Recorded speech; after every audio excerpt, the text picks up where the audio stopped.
বরকতের পাও পেলে হেঁটে যায়, বদলার পাইকে হেঁটে যায়, নবীজি কানে শুনতে পেলে সালাম বিনিময় করে।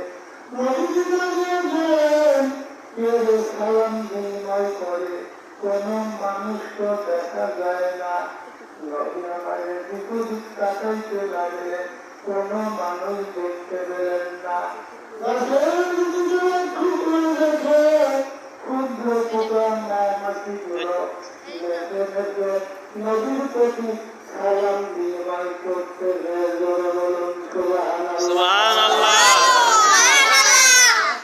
নদী বললেন মহামাসি ফল তোদেরকে অভিযোগ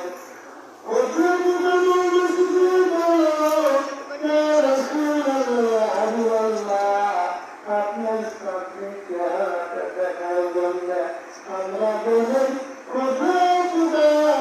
আল্লাহ দরবারে ফরিয়াদ করেছি, আল্লাহ তাআলা রাব্বুল আলামিন আমাদের মনের আশা আকাঙ্ক্ষা পুরা করে দিল। চিৎকার করে বলুন না সুবহানাল্লাহ। নবী আমার বাড়ি পৌঁছে গেলেন।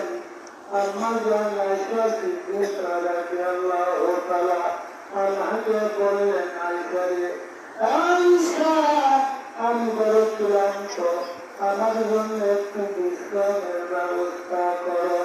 আম্মা জান আয়েশা সিদ্দিকা রাদিয়াল্লাহু তাআলা আনহা নবীজির একটা খেজুরের পাতা পাতি কেড়ে দিলেন। বললেন, ইয়া রাসূলুল্লাহ, ইয়া হাবিবাল্লাহ, আপনি পাতির উপরে আরাম করবেন। আম্মা জান ফাতিমাতুজ জোহরা রাদিয়াল্লাহু তাআলা আনহা এসে আমার নবীজির পাশে বসে গেলেন। বলুন সুবহানাল্লাহ।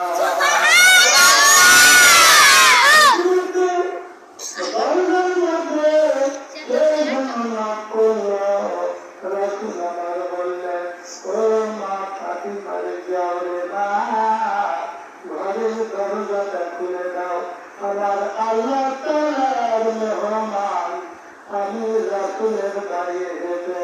ঘরে বলুন সুবহানাল্লাহ।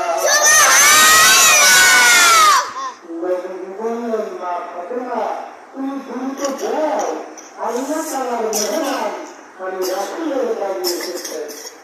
আম্মা জান ফাতিমাতুজ জোহরা রাদিয়াল্লাহু তাআলা আনহা ঘরের দরজা খুলে একবারে নবীজির পাশে বসে গেলেন।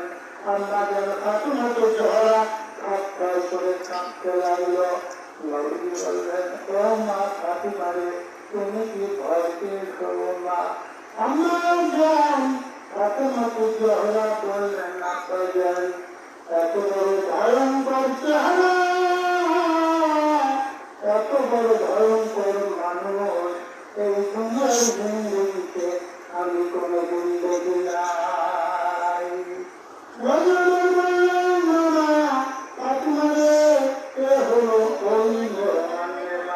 আমার আল্লাহ তাআলার মেহমান, যে সন্তান রেখে পিতাকে নিয়ে যায়, পিতাকে রেখে সন্তানকে নিয়ে যায়, মাকে রেখে সন্তানকে নিয়ে যায়, সন্তানকে রেখে মাকে নিয়ে যায়, এ হল আমার আল্লাহ তাআলার মেহমান। বলে কুল বয়স, তুমি কি ভয় পেয়েছো মা?